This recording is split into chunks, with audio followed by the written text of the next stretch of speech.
Hi, I'm Jim Fielding, and welcome to Jim Fielding and Friends, a podcast where we explore what it truly means to live and lead with authenticity, kindness, and impact. Each episode brings together leaders who inspire me, people who lead with heart, break barriers, and redefine success. If you're looking for honest, insightful, and thought-provoking conversations, pull up a chair. Let's talk. We can choose who we love. Nobody's letting go. Chosen family. Okay, hi everybody. Welcome to this episode. This one is going to be crazy, I know already, but so I am so excited to introduce you all to Billy Mann, although many people know Billy Mann, but I'm going to explain how Billy and I know each other and then ask Billy to tell a little bit of his story of how he got here, and then we're just going to riff. It's going to be fun. But it's ironic because I don't know the order of the episodes yet, but okay. I did an episode with Paul Kane, which is how we know each other. Right. So they will hear the story of Paul Kane, but I was thinking, do you know how many years it's been? I don't know how many years. I think, well, you were at Claire's. I know. So I think that's 2012. It was 2012. Yeah. So yeah, so that's like 13 years we've known each other. And Billy, he always says I didn't have a brother, so Billy got to be my brother, which was great. And he was always jealous. Yeah, he was just like, I'm going to be your brother. Well, and he was always jealous because Paul and I, which they know from our episode, Paul and I were in a fraternity together, and you just put yourself in the fraternity. Right, I feel like an honorary. Yeah, you were like, I was in the fraternity. I'm like, you weren't there. No, I was. But anyway, Billy has an incredible story, personally and professionally, but you tell them what you want them to know about you. What are you?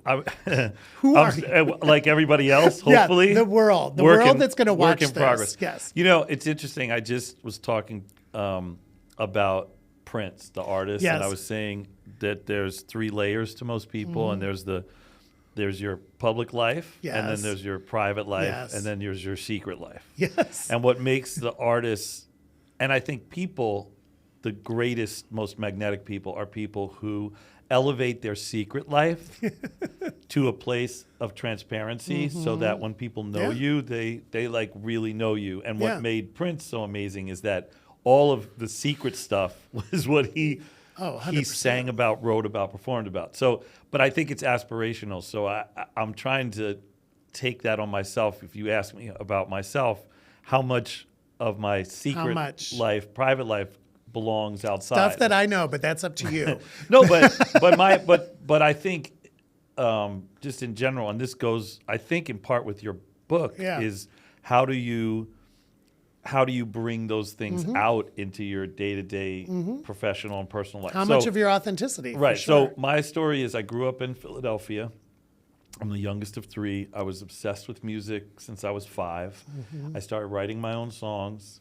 I went to a lot of different schools as a kid, not because I'm proud of it, but some of it was circumstantial. My parents divorced, and some of it was just, I was just like a kind of in a rough environment. Yep. And then I left Philly. I went to school in Amherst, Massachusetts. I had a great scholarship. I left there really early, and then I tried not to follow my dream of music because I needed to pay loans and be responsible, but I couldn't ignore that calling. And then I lived in a car for about a couple years. Remember? Played on the street, for money, busking. The original. And found a career somehow through perseverance. And on the road for that were a lot of amazing things. Everything from love and loss, like a lot of people, most people at some point in your life. And then professionally doing what I think most startup founders do, what most people do, which is you start off saying, this is what I'm doing and this is my mission. And the company you start or the mission you start is rarely the company or the mission you finish. For sure. And that has been my career. I went from being a singer-songwriter. I signed to A&M Records and then A&M Records was acquired by Seagram's, and Polygram was, and then I moved to Sony, and then I was signed to Elektra, and I never even put out a record, and started writing for other people. And I just, I started a company, I sold a company, I went corporate for several years as a corporate music executive. I worked for private equity. And I still write songs and still produce records and I still sing. But how I got here and wound up in the middle of that, finding love more than once, finding, parenthood with my wife, Jenna. I have 4 kids. I literally, I feel like I can't believe that the adventure is this good. And it's not easy, but it is easy because it's mine. It's tailor-made for me. So I don't feel for sure. Like no, I'm going to ask you specific questions because he's being humble. But I don't feel, as long as I've known you, I mean, you are passionate and driven and focused, partially because you're an incredible entrepreneur, incredible father. Like, I mean, you're responsible for these kids, but at the same time, I never view you as like the vision board guy, like you were 20 years ago saying that was my vision. Like, I don't think that's you. No, I don't think. Yeah. Well, actually, I don't think it was a vision board. What I got to is in my early 20s, I had done every color by numbers, hardworking, blue collar. You had, yes. This is how you do it. Like I show up on time, although today traffic sucked, but I show up on time. I want to be the first one in and the last to go. Yes. That's like my work ethic. Work ethic for sure. And then everything that I thought was my vision board accomplishment, whether it was like I fell in love or I got a record deal or I had my first hit or made my first million. Right.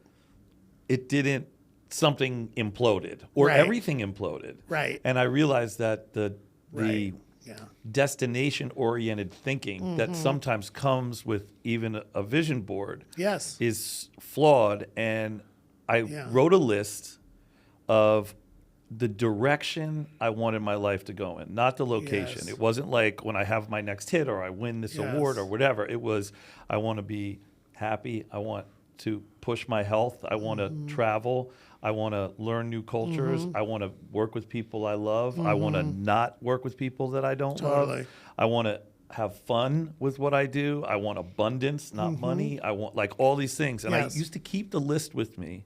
And anytime I would get an opportunity, I would look at a list. So it wasn't so much as a vision board as much as filters. Yeah, and my sort of spiritual Instagram filter, layout was more like if I click any of these and it's not there, I shouldn't be doing it. But that took a long time for me to figure out. Okay, because I don't know this answer. What was the first hit? Like, what was the what song? Who? Like, what? When? Because the first I don't hit even was know this. Well, you wouldn't know the song. I mean, if you were somebody of our age from the UK, you would know the song because this was in 1995. It was a song called "Three Is Family." I wrote it by myself. It was an American artist signed in France named Dana Dawson, who's since passed away. Actually, It was one of those things where I was 2 weeks. I started filing for bankruptcy, like a lot of young musicians. Yeah. But my circumstances were really tough. It had a terrible impact on me psychologically because our household was not exactly economically sound. Right. And I had this accountant named Jeff Lubchansky, really nice guy. And he was walking me through the bankruptcy. And because there was no internet, you didn't know if you had a hit somewhere outside of the frequency that you could tune in on a radio. Right. And this song somehow blew up. And 2 weeks before my bankruptcy, I got a performance royalty check for $136,000 for the radio play that had come that year, and I had no idea. And that was the first hit I had. And it was European rate. It was UK and Europe. Yeah. But I didn't even have the thrill of like driving down the car and your song and hearing, comes on. It was like, It was an anonymous. But it was a gift. Of That was timing. it was great. And then the other hits I've had, most of them have not been intentional. Yeah. It's like they were random songs that like either they had a moment in culture. Like I didn't think that Dear Mr. President that I did with Pink and the Indigo Girls was going to be a hit, and it wasn't because it wasn't written with that intention. But it became knowing you, I don't think you sit down and write and say, I'm trying to write a hit. You just write what you like. I don't know. I think that writers in the commercial space, it's got to be you want to write commercial, because you don't write hits you don't eat, right? Or you have to have some commercial. I mean, it's what makes actually songwriters and musicians the greatest entrepreneurs because that accountability is instantaneous. For sure. But I think you want to sit down to write something that is truthful. And then the parameters of you can write something truthful and it's a 9-minute aria, but no one's gonna right. So I think it's a combination of that. At this point, do you find yourself writing solo more, or are you writing more because you have so many incredible collaborators? What are you spending more time on, do you think? Depends. Sometimes I'll write on my own, but I really enjoy collaborating with other people. And also, as I got older, I mean, as a record producer, we're living in a world which is no secret. The technology is moving at lightning speed. So fast. So to the point where actually producing, you could just, this isn't something I do, but I know artists and writers and producers who will go on Suno, the AI platform, and say, okay, give me a sound that sounds like this with this influence and this whatever. And then they will use that as a mood board or a vision board to write something. I'm old school. Yeah. I'm like sit with a guitar or at a piano and that's so funny. Yeah, I mean it's funny now that I'm writing books, because there's so many AI tools for books, and I'm literally typing in Word. Like I'm so old school about it. I handwrite a lot. Like I long form write a lot and then type it, like transcribe it over. It's so funny. But I'm old school. My handwriting is so sloppy. Is it? Like, yeah, it's amazing. Have I seen it? Okay, so do you have so many descriptors? So like when people meet you, like what do you say to people? Do you say, I tend to apologize I'm a writer. first. Yeah, I'm a writer, producer, confusing. entrepreneur, business owner. Like how do you describe yourself? No, I think that when you travel and they give you a form to fill out and they ask your occupation, I always write songwriter. Really? I think, I love that. I mean, I still write songs, and I still write songs professionally, but it's not, I think it all stems from that. I think that I sort of flirted with that idea that songwriters are the ultimate entrepreneurs. Yeah, right. But I think it's just been relative scale. And I think that songwriting represents all of the best of entrepreneurship, leadership, point of view, collaboration, stakeholders, management, operational balance.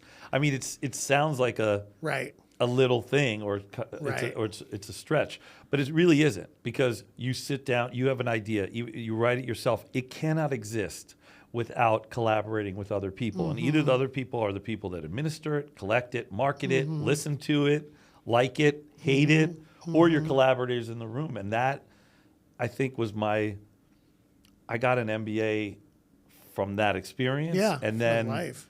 I think it's going to always be my occupation, even when I run a business or invest in a thing. Or I know it's like asking you who's your favorite kid, but do you have a favorite song you think that represents you?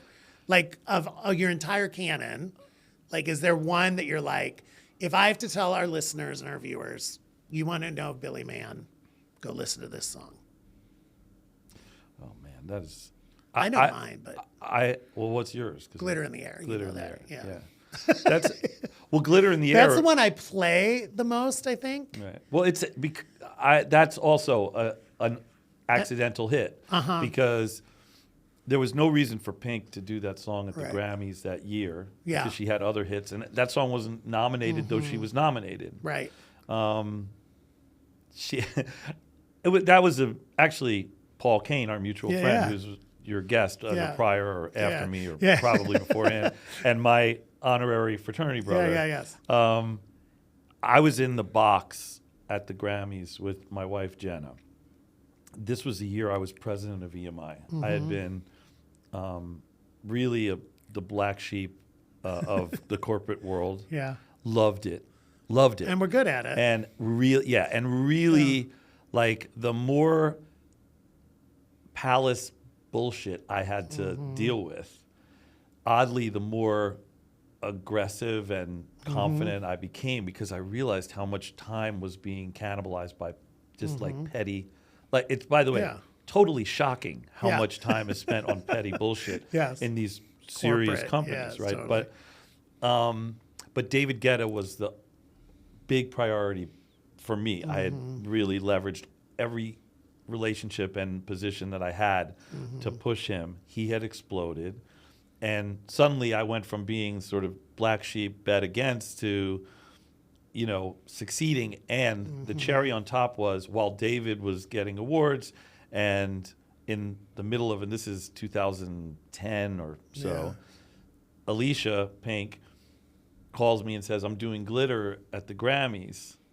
And I remember Paul Kane, we were in his booth. I think it was for Time. I was holding Jenna's hand, my wife. Alicia is spinning around to glitter in the air, and she is drenched and drenching probably $250,000 in glam squad costs of all of these VIPs. And it was just like, so I listened to that song, and it's like, I think it is a milestone moment for me. So I love that that's your song. Yeah, that's a story. No, because I knew that song. Like, I remember that Grammys. Like, I don't think I knew that song until that Grammys. Right, but nobody did. Right. And again, this is like kind of pre-technology, right? It's not like I had Apple Music back then, right? Like, then I had to figure out what album was it on and all that kind of stuff. Well, what happened in the music industry at that period is that the unbundling of albums. And this is a huge debate because it gutted a middle class for musicians and writers and producers. And it made it's already a feast or famine business, but it really, you're talking about, you know, Bernie Sanders level wealth inequality when it came to, you know, who succeeds and to what extent and who struggles. Now, by the way, just analytically, the other side of that coin is that streaming and Spotify have provided an alternative landscape for a working middle class musician that wasn't there. So anyway. It keeps them alive, right? I mean, it keeps these songs alive longer, right? Well, it feels like it for me. It keeps the accessibility to whatever you like, the sort of Library of Congress volume level of whatever. It's like, oh, Jim, do you remember that song from back in blah, blah, and it was called, and we have a vague title, we can find it. A lot easier than going to like Tower Or I'm Records. Also the person that Shazam stuff when I'm like in a restaurant. But I'm like, oh, I used to like the song. What is it? Like, I'm that person. So, but the fact that you can swipe and have it instantaneously is insane. I agree. And of all, I mean, I know you have a special relationship with Alicia / Pink, but like, of all your collaborators, like, are there one? Because I know one thing you and I haven't, and it's my podcast, I can say one thing you taught me. I have the no asshole filter. You said it earlier, like choosing who you said it nicer, like choosing who you want to work with. Like, and I do think one of the benefits of aging and working in corporate, like we both did. I mean, I did my over 20 years in Hollywood. Now the way I'm working, like no asshole filter is a big one for me. And I know it is for you too. But like, when you think, oh, I want to collaborate, like, who are those collaborators that you're like, I need to work with them? You know, well, first off, I had a no dicks, no divas, no drama rule, like bumper sticker to my company. Which I know that I shouldn't take credit for that. I think it came from a woman named Kathy Savitt, who was the CMO of Yahoo, and she's an entrepreneur. I'm pretty sure I stole either all of it or most of it from her. I love the concept. But it's a great. Yeah, completely. You know, I've kind of hit a bucket list like pretty hard. So, Yeah. I mean, if I'm flexing my Yeah, bucket yeah, list, like flex I've your worked bucket. with like Carole King, Burt Bacharach, you know, Art Garfunkel. I produced a record, Hall & Oates, like I grew up on, like on that sort of. I just wrote with Paul Williams. Oh It's yeah, I like saw that insa- on your Instagram. I mean, yeah. Paul Williams wrote Evergreen. I know. He wrote The Rainbow Connection. I know. And we wrote a great song together. And I just like, so on that front, collaborator wise, I'd say the best story that I can think of is that I had written a song with Grayson Chance, is that his name? A young kid who was like Ellen DeGeneres He had signed found him, her. Yeah, I and remember really him. talented and was young. Yeah. Like I want to say he was like 11 or 12 or something. He was signed to Interscope, and the executive invited me, and I had 2 hours to write a song with this young kid who was really talented with this gorgeous falsetto sounding voice. And He played the piano too, right? yeah, Yeah. and for whatever reason, I kind of wrote the song of my life that day with him in 2 hours, less than 2 hours. And for him, it was like a session and forgot about it. And for me, and the song was not commercial, and it was a waltz. It was a waltz. No one is ever, and I love gonna this say. song so much. Did it make it anywhere? So the song was called Brown Paper Bag. Okay, I don't know this one. And then, no, because it never went anywhere. And Yeah. I got, you know, it's like Rick Rubin heard it and was like, it's a really good song, but I don't see it fitting into this. And then it just sort of, Yeah. it's the song of, one of the songs of my life that you Wow. never heard. So I woke up one morning at like 3 a.m, as many songwriters do, and think Beyonce must record this song. And I was like fixed on Beyonce has to record this song. And I'm like a dog with a bone, Yeah, you are. right? So Yeah, I know that about I you. am like, Beyonce has to sing the song, which is like the equivalent of I'm going to Mars on Tuesday, right? But totally. so I call Teresa LaBarbera, Mm-hmm. who is signed Destiny's Child. So I've had hits with her with Jessica Simpson. She worked with Pink. She worked with Britney Spears. She's probably the most under celebrated A&R executive in music for the past 30 years. So I call her, and I never ask. I mean, that's one of the things. Like, I'm Yeah. not an asker, which I think is not necessarily a good Right. thing. So I call Teresa, and I said, let's get lunch. She's in town. I know Beyonce's recording. I sit with her at lunch, and I say, listen, I want to play you a song, and it's weird. I put headphones on her. She listens to the song, and she's like, wow, that's a really special song. Again, it's a waltz. Right. So I said, listen, I want Beyonce to sing it. And I never ask, but would you play it for her, for me? And she's like, okay, I'll play it. She's from Texas. She's got this great accent. She's a brilliant executive, and her laid back way is like part of her magic Yeah, wand. yeah, right. So I was like, great. She said, send it to me. So I already had it queued up. I was like, bing. It's like, okay, it's in your inbox. Hit send. So I wait the longest, 4 days of Yeah. your life. And then she calls me and she's like, hey, Billy, it's Teresa. I'm like, hi. She's like, and I'm just like, tell me something. Yeah. She's like, well, I did what you asked, and I played it for B, and she cried. She loved it so much. Can you send me over the Pro Tools files or whatever? So I'm like, Yeah. so naturally it was already queued up in my email. I was Yeah. like, it's already in your inbox. Anyway, and then when Beyonce, like a lot of artists, when they cut songs, they disappear into their creative process, and she had to do her thing, and if she was going to make changes or write stuff or whatever, which was fine and not uncommon. And then, they leaked the album list of titles. And like, I remember seeing in like a sort of, I don't know, I was reading something, an alert came up, and the song was not there. And I was like, oh, and I was, and I know that they had recorded it, and I know she loved it, and I, Teresa's an honorable person, like she wouldn't say that to me. And she called me, and she was like, she still loves this song, and she'll hold songs for a long time, and maybe something will happen with it. And my friend, I like knew people in her camp, and Kelly Rowland's her sister, who's one of my best friends. Besties, yeah. And like, anyway, I didn't say anything. A few months later, Teresa's in New York. She invites me to lunch. We go to lunch, and and it's the worst place. It's like Times Square in one of those like fluorescent lit hamburger spots.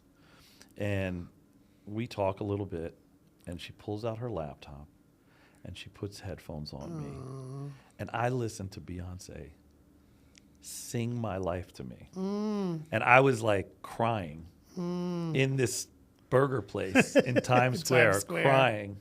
I love and this. That is one of the greatest hit songs of my life. And even if it's never and released. no one will probably ever hear it. But Did you get to keep a copy of it? no, I've heard it once. But you know what? I in got your what I memory. asked for from the universe. I was like, she needs to sing it. I didn't say she Yeah, it needs didn't to mean do a hit. I You was- didn't say it needs to be a hit. I mean, Yeah. but on a Yeah. technicality, Yeah. that song fulfilled its That's life a great force. story. And And you have it here. And I have it here. And my wife, Jenna, had Ava Farron, who's a really brilliant artist, and she makes jewelry and does visual art. She took the lyrics of that song and created a piece for me for my birthday. That's unbelievable. I love that story. Yeah. I mean, that's huge. And that's like, huge. I think, what I want my life. I think the idea that it can feel successful and it doesn't have to be commercial or validated by External. a whole lot of third-party stuff. Love. No, but that's maturity, my friend. I mean, that's wisdom and age, because I think, not chasing external validation is huge. well, I mean, there's a part of me that thinks maybe I'm spinning it, No, I can admit Yeah, that. or maybe because- I'm deluding myself, right? But I really feel like Yeah. I saw it through Yeah. as far as I could take it. And that's like, I Yeah. think that's all you want in life. Well, I mean, listen, with everything you've been through, Yeah. there is a certain amount of things happen for a reason. I think, whether you call it fate or karma or kismet or whatever words you use, things happen for a reason. And I think for you, yeah, I mean, in a weird way, you did get what you asked the universe for. And Maybe you should have been more specific. No, I'm kidding. No, I but want her you know to what? sing But- it on an album, on concert right, I know, tour. but there's actually wisdom in what Yeah. you just said, because you do need to be specific. You can Yeah. say, "Oh, all I want to do is get married and forget with the right person." You Yeah, can I'd like say- it to be a happy You're marriage. Right. yeah. You can say a lot of things. Yeah. You can say, "I want to travel and see the world," but you may not want to do it in the back of a truck. Exactly. Right. You might not be in youth hostels. Right. Right. Yeah. No. Exactly. No. I think.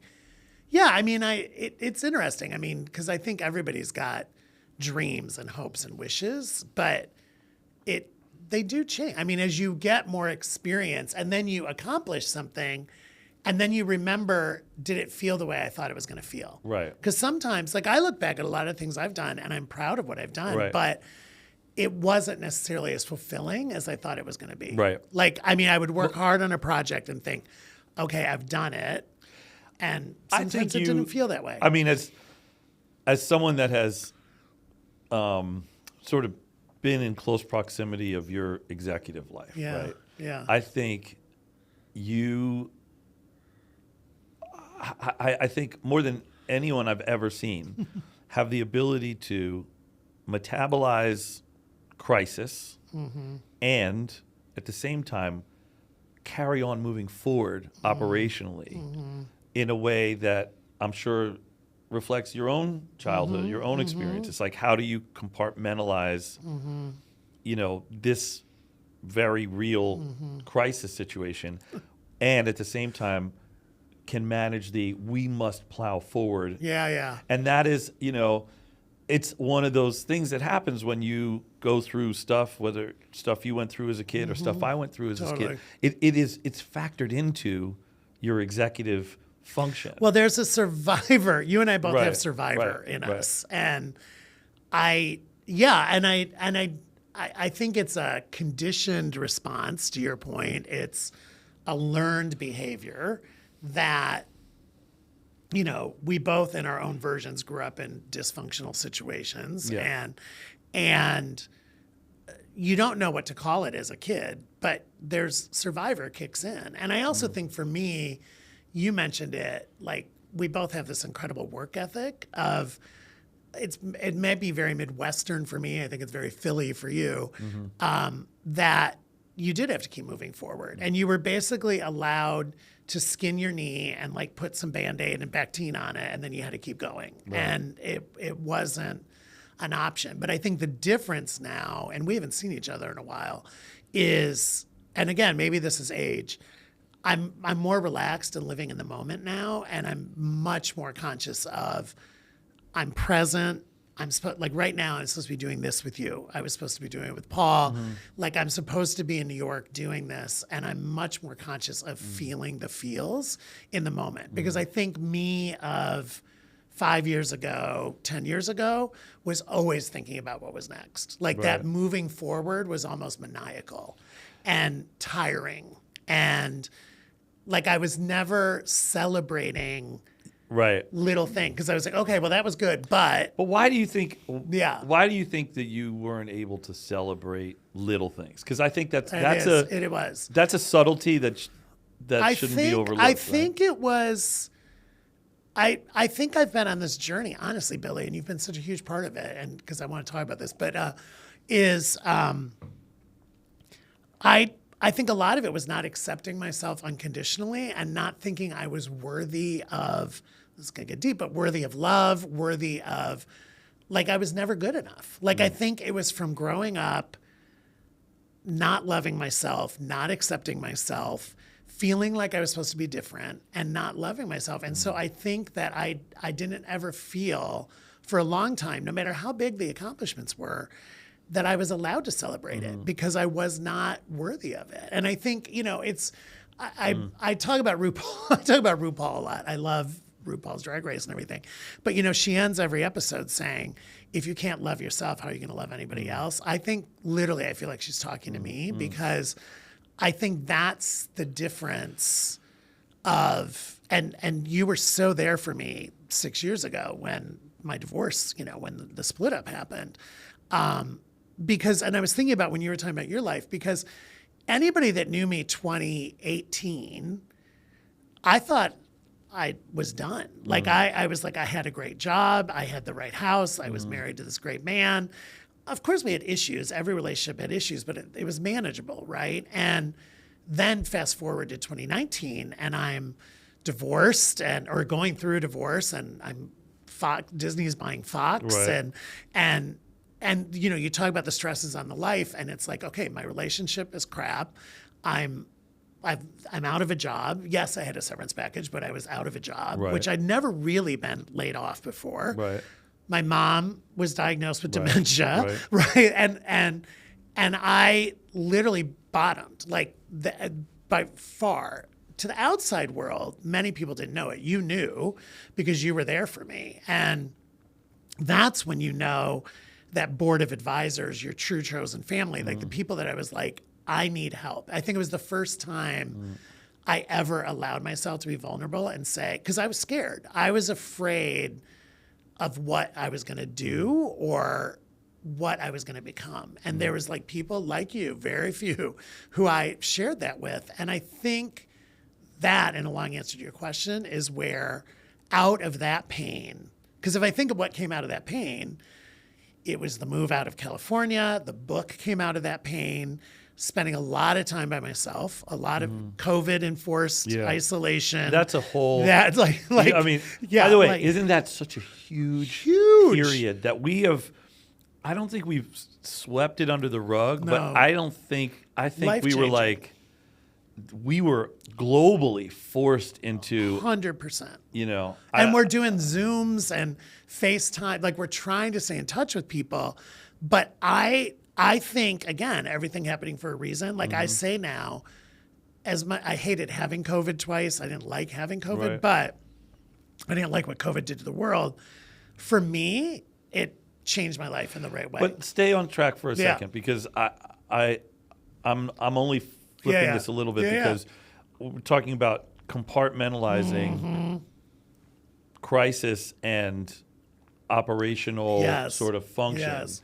And, you know, when I read your book, I was thinking about just the idea of, and it's a different time, Right. you know, but being gay, being in a fraternity, Yeah. living in this Yeah. universe where you are, I mean, In a- talk about compartmentalizing. Inauthentic. You were like yes. moving forward Yeah. and in Yeah. and in a private crisis at the exact same Exact time same. during the most formative period. 100%. And like I read that and I was like, I don't know Yeah. how do you retroactively work through that? And I actually think that, Yeah. first of all, look, it's Well, it's called therapy. as your friend, yeah, but as your friend, right? Yeah. It's Yeah. always, Yeah. you want to be there. It's good to receive the Yeah. recognition from someone you Yeah, love, that yeah. they say, hey, you know, you showed up for me, because I think that's so hard to do.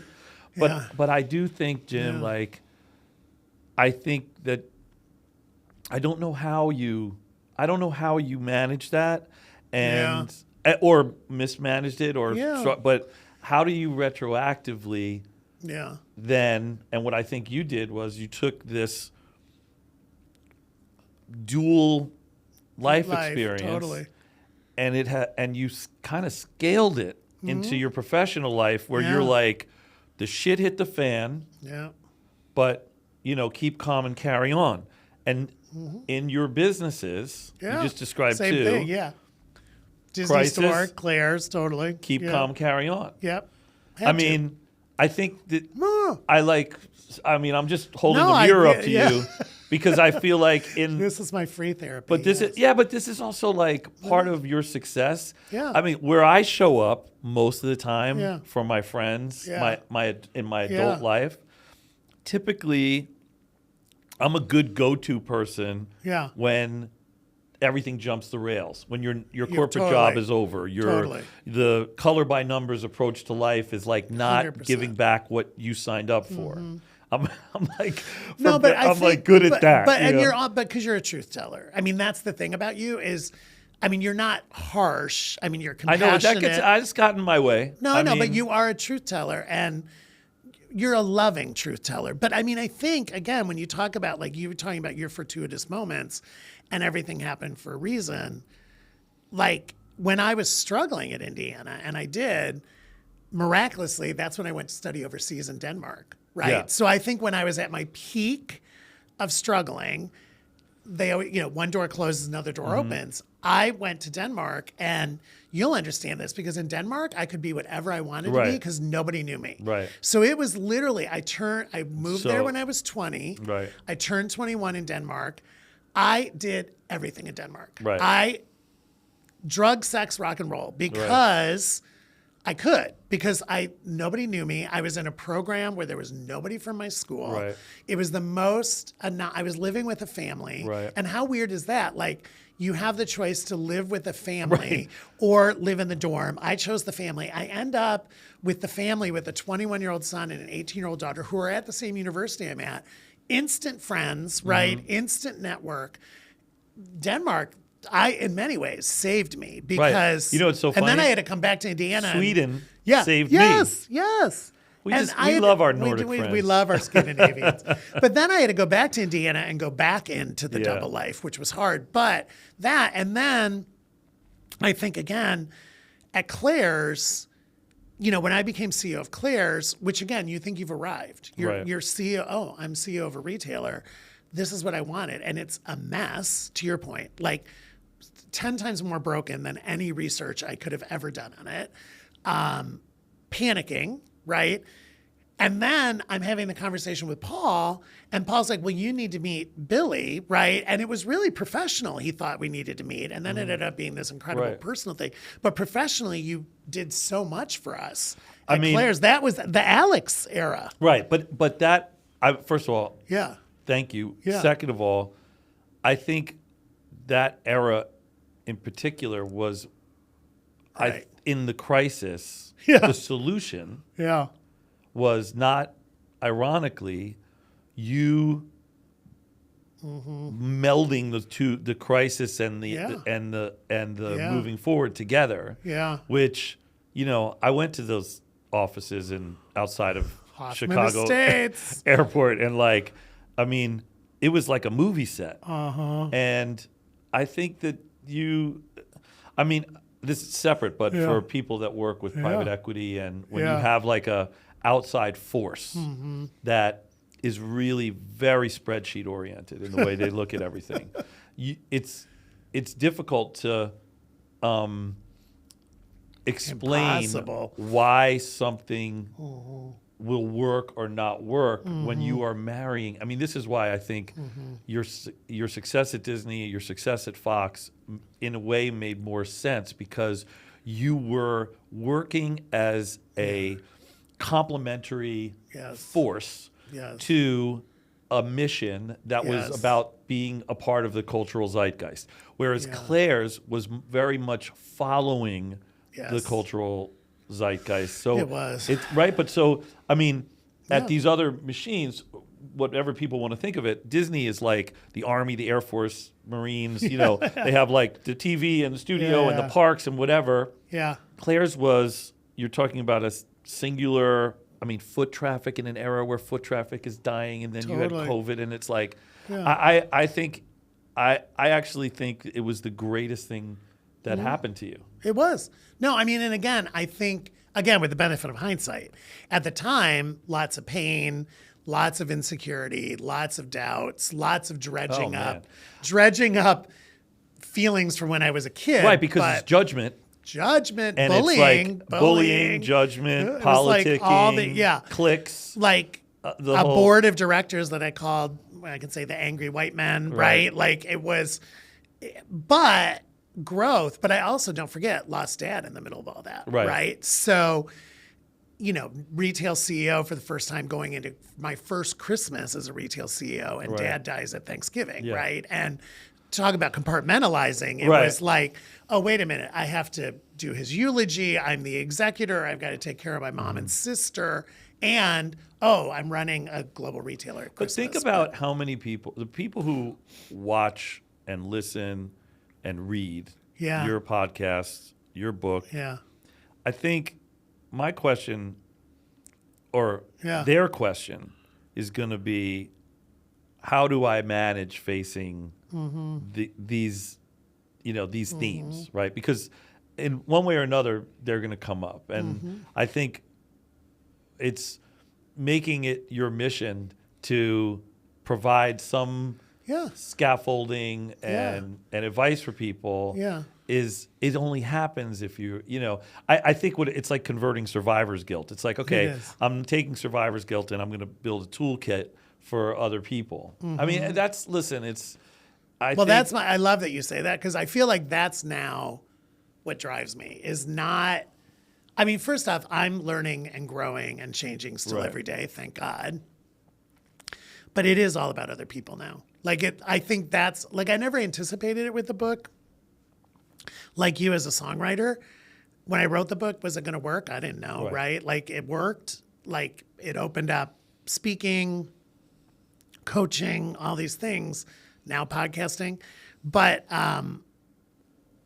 what the juice that I get from it is the people that I meet Right. when I'm at the speaking tour or when I'm coaching, and who will tell me some story from the book, like from random page 147, that Right. sometimes, honestly, I barely remember. Right. Or they'll say, that one quote you had in the book, and I'll literally have to say to them, okay, which quote? Because there's a couple quotes in there. And what it means to them. That's what keeps me going. I also think we are we're in a very strange place in the world. yeah. and we are willingly being tribalized. Oh, for sure. And I think that the way we hopefully can manage our way through it is people who are willing to sort of, I mean, this is very cliche, but, bridge builders between segments, bridge builders between generations, bridge builders between assumptions, faiths, ideologies, whatever. Yes, you're and I 100%. think we cannot, for better or worse, we cannot rely on a government. We can't rely on a school administration. We have to, what I hope is that we are micro modeling, Yes. as you're doing, and hopefully I'm doing, whether it's our kids, our communities, our families, and with our friends, micro modeling this access, the open access ability to talk about these really, really difficult things. It's like you made a comment before about the Claire's board, and you call them angry white guys. And okay, I think I get it, right? On the other hand, a couple of white guys talking about stuff. I know. Right? No, but but the taboo nature of how we resort, even as evolved as you think you may be, to these labels, some true, some not true, but who decides, I know. has so derailed us from this work. It has. And you could take your all pride, no ego title, and you could apply that to, and I wish we could, to all of the people that are in positions of power to be able to work it out. No, I agree. Sorry, that's my soapbox. No, I love moment. that. Okay, so we're almost out of time. I mean, I could talk to you for 5 hours, but so I want you to end because you are a writer. So people, I mean, many people that are going to listen to this and watch this are going to know you. I know that. But probably what's one Billy Golden mantra that you want people to remember? I think that you are being born and going through life to build the ultimate version of you that rescues the earlier versions of you. I think that is I know how many mistakes I have made over the course of my life and successes. I mean, nobody brags about their failures at cocktail parties. But I've got a pretty balanced inventory. I think that's what I am hopefully building, which is that the rescuer for me. And when I think back of earlier times in my life, my career, how embarrassing it is when you think of how little you knew and how much you thought you knew, or behaviors or whatever. I just think some of that's grace, some of it's age, and some of it is settling in, and all these things. But I think we are building that ultimate version of ourselves to then help do some of that healing work. And that is probably my hope for people who are listening to you and reading your book, that I'm holding up a mirror to you, hopefully, because you're my friend and I love you. But I'm also hoping that people look at wherever they are in their crisis or in their success and are taking notes, because all those ingredients are contributing to that higher version of themselves. Unbelievable. Amen. That's a great way to end. Thank you so much for being here. I'm God, honored. this is perfect. All right. Okay, thanks, guys. Wow, we could have kept going. I didn't even get into the foundation. I couldn't even go there. Quick question. Is that a new tattoo that you... Yeah, this is. Do you want? Okay, should I we're comment still on? on camera. If you want to just... Well, no. All right. So I can do like a sidebar. Wait, which tattoo. one? This here. Okay. So How did you see that? Because he probably has tattoos and knows it's a second skin. Okay. No, Okay, so okay, wait, tell so, us. Wait, which one are we talking about? There's a little turtle. Got about? What's the little So, turtle? well, are we still going? Yeah. Okay. Yeah. So, a couple things. One is you mentioned chosen family. Yeah, a reference. totally. So, right now, in the middle of all this, I'm doing a project with Sean Stockman from Boys to Men. We grew up together in Philly. We went to high school together in South Philly. Philly connection. And all the kids that we grew up with were insanely talented. The Roots, all the Boys to Men guys, Christian McBride, Joey DeFrancesco. There was a guy, Clay Sears. There's Leslie Odom went to our school. It's just like, it was like a very concentrated group of kids, all like 14 to 17. I lost touch with Sean. I would see, it was a big point of pride from high school and from Philly, like Boys to Men. They're the biggest selling R&B group of all time. Yeah. And I saw the guys like at a recording studio a couple times in LA or maybe backstage or something. And then I learned that Sean, like me, is an autism dad. We both have sons who are autistic. And autism dads, I don't want to generalize, but I think it's harder for dads to talk. Anyway, so Sean and I was texting, and I was saying, we should get together and hang out. And like, he's traveling and I'm traveling. And then another guy we went to high school with was in the studio in Brooklyn who plays guitar for John Mayer and James Taylor and Rihanna and whatever. Crazy. The guys called me and said, Clay is in the studio in Brooklyn. I hadn't seen him in 30 whatever years. Come down and see him. So I went and I saw him, and it was just like old friends. And then afterwards, Clay pulls me aside, and he's like, I have a son who's autistic also. Oh, my God. And we all knew each other. I knew Clay well. I knew Sean. We were both second tenors in the choir.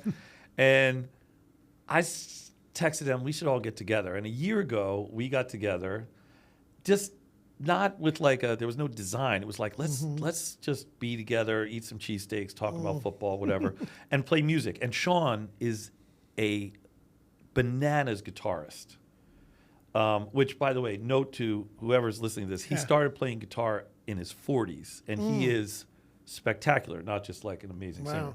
So we got together, and basically we made an album in like a week. And not only did we make an album in like a week, but we made a beautiful album that is of all original, like all original stuff, and it's like it's like Americana soul. It's like strummy acoustic guitar harmonizing in a folky CSNY Simon and Garfunkel way, but with like the Isley Brothers and Sean's R&B voice, and we're singing and harmonizing. It's just crazy. Anyway, the reason I mention is it's a year later. The album is going to come out. The single, and we're calling ourselves Chosen Family. Sean and I. So Sean and I are like, Simon and Garfunkeling stuff, and I don't know why. We're just doing it, but it's all autism dads.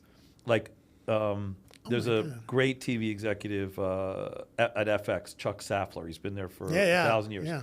An autism dad. He's low-key an amazing photographer. So I called him. We were shooting something in LA, and I'm like, would you come down? And he's like, yeah. Incredible. And he shot stuff. So first of all, I'm saying it. This is my plug. Yeah. I was going to say Chosen Family. Chosen Families. Check out. But when's it coming out? Wait. It's the first song is called Only You Can Save Me. And whenever this comes out, there'll be an album will come out. Wow. And it's beautiful. I'll send it to you. Yeah. Can't wait. But two things. One, Sean and I, who hadn't seen each other in 30-something years, were sitting in the studio together. And he, like me, has lots of tattoos over the course of whatever 30-something years. So I'm looking at his tattoos. I'm like, what you got over there? And he's like, well, what you got? And I said, well, I have my father's signature here. I have my mother's signature here. I've got an eagle here, a feather here. I've got Hebrew here, which is this Old Testament Hanani, right? I've got Hebrew here, and then I have 215 for Philly here. And he looks at me, and he's like, I haven't seen the guy since high school. Yeah, high school, right. I got my father's signature here. Shut up. He says, I got my mother's signature here. Wait, I got, I think, a phoenix here, and I have Hebrew here. I'm not making this. And I have weird. 215 here. And the two of us are sitting there looking at each other like, that's weird. Now, I mention that for two reasons. Yeah. One, because I want to share the music with you, and hopefully someone listens. But two, because when you don't understand why things are going on Yeah. in your life, over the course of your life, there is some strange there is a tapestry, rhythm. some There is. mosaic is happening. 100%. And you have no idea 100%. of what that is. And if someone wants to call that, a faith thing Yeah. or however you choose to worship no. or not, Totally. there is Higher a- power, whatever you there want to is say. a real positive conspiracy happening. There is. And this is one But of them wait, for what's me. the turtle So then? anyway, all right. So all of these have different meanings Yeah. for me. The turtle, I'm obsessed with turtles. You are? In the beginning of my See? career, This is why you do this. I didn't know this. everybody is like, first of all, competitive business and music is like a dog park. It's Yeah, just yeah. a bunch of dogs sniffing each other's butts, asking themselves, "What are you working on? What are you doing? What are you doing?" Yeah. And it's like, it's the thing yeah. about LA that I struggle with. That weren't both Because of you us go out did. and the first thing is, what are you working on? Totally. So, I'm turtle wins the race. So every company that I've ever had for myself, my music for every song catalog publishing always starts with turtle. I have turtle wins the race, hysterical. turtle sound, turtle victory, turtle feather, turtle everything. And I have I have a flying turtle up here, and so I took two of my kids and my wife and took them to Cayman Islands, and we swam with the turtles. And I've done that. That's funny. and there's a tattoo place in New York called Tiny Zaps, and it's new, and all the tattoos are small, like Oh, that's this cute. size, Tiny Zaps, I get and they it. do designs, and they actually pay royalties back to the artist who drew. of course the you love work. that. And I love Yeah. that. And they just opened. They're on Mulberry Street, and I went to support the founders because I'm Yeah. it's Yeah. another business I think is Yeah. interesting. And I walked in, they were like, "Okay, well you get a freebie." And I you was like, chose a "I want," and I turtle. told them that was yesterday. I didn't so- know that about you and turtles. I Yeah. love that, though. It totally makes sense. The turtle, which is right next Slow to the and tattoo steady. of the car I was that gonna I lived say, in. like, yeah. That was my Nissan Sentra. Crazy. All right. Okay, that was a story. I knew it was worth it to ask. Okay. I knew there was something. My there. God. Yeah. Something with this I've known him all this time. I didn't By the know way, turtle I thing. like this. I mean, we don't have time, but I will. At some point, I'll need to tell you the feather story because that is the most I mean, it's insane. crazy. Thank you so much for joining us today. If you enjoyed this show, make sure you leave a review, subscribe, and follow us on your favorite podcast platform. We appreciate you and look forward to seeing you soon. Choose who we